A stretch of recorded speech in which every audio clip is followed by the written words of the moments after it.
Hello viewers, সবাই কেমন আছেন? আশা করি সবাই অনেক ভালো আছেন। আমিও আলহামদুলিল্লাহ ভালো আছি। আজকে আপনাদের সামনে আবারও উপস্থিত হলাম নতুন একটি ভিডিও নিয়ে। শাকিবকে মেনশন করে যা বললেন অপু বিশ্বাস। সামাজিক যোগাযোগ মাধ্যমে সুপারস্টার শাকিব খানকে মেনশন করে একটি স্ট্যাটাস শেয়ার করেছেন ডালিউড কুইন অপু বিশ্বাস।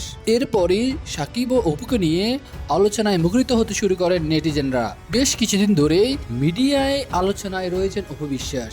সম্প্রতি এক সাক্ষাৎকারে নিজের ব্যক্তিগত বিষয় নিয়ে কথা বলার পর বিভিন্ন সংবাদ মাধ্যম সহ নেট পাড়ায় টক অফ দ্য টাউনে পরিণত হন এই অভিনেত্রী।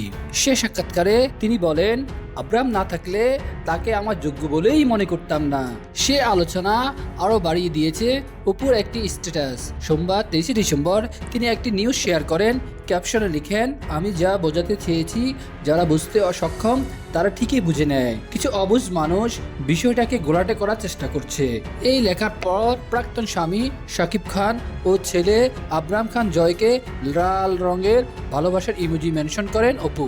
অভিনেত্রী এমন পোস্টের পরই নেটিজেনরা মন্তব্য করতে শুরু করেন ওই স্ট্যাটাসে। অনেকেই অপুর সঙ্গে সহমত পোষণ করেন। অপুর সুরে সুর মিলিয়ে একজন লেখেন, বোঝার ক্ষমতা সবাইকে সৃষ্টিকর্তা দেন না। নির্মাতা ও উপস্থাপক দেবাশিস বিশ্বাসও অপুর স্ট্যাটাসে মন্তব্য করেন, লেখেন, অপু বিশ্বাস, বোঝার ক্ষমতা সবার নেই। এটা বোঝার ক্ষমতা আগে থাকতে হবে। বুঝতে হবে তারা অবুঝ, বুঝতে হবে তারা বুঝেও না বোঝার ভান করে, বুঝতে হবে তারা সরল কথাকে গরল করার চেষ্টা করে। যা হোক, সৃষ্টিকর্তা সবাইকে সুমতি দিক, সবার মঙ্গল করুক। 2008 সালে 18 এপ্রিল ভালোবেসে বিয়ে করেন শাকিব খান ও অপু বিশ্বাস। তাদের বিয়ে প্রথমে গোপন থাকলেও 2017 সালের 10 এপ্রিল তা প্রকাশ্যে আসে। অপু শাকিবের জীবনে তৃতীয় ব্যক্তি হিসেবে অভিনেত্রী শবনম বুবলি চলে আসার পর ছেলে জয়কে নিয়ে প্রকাশ্যে আসেন অভিনেত্রী।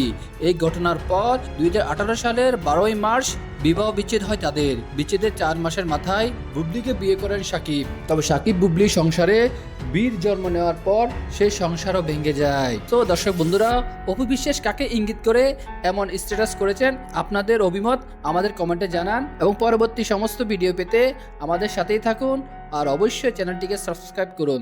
ধন্যবাদ।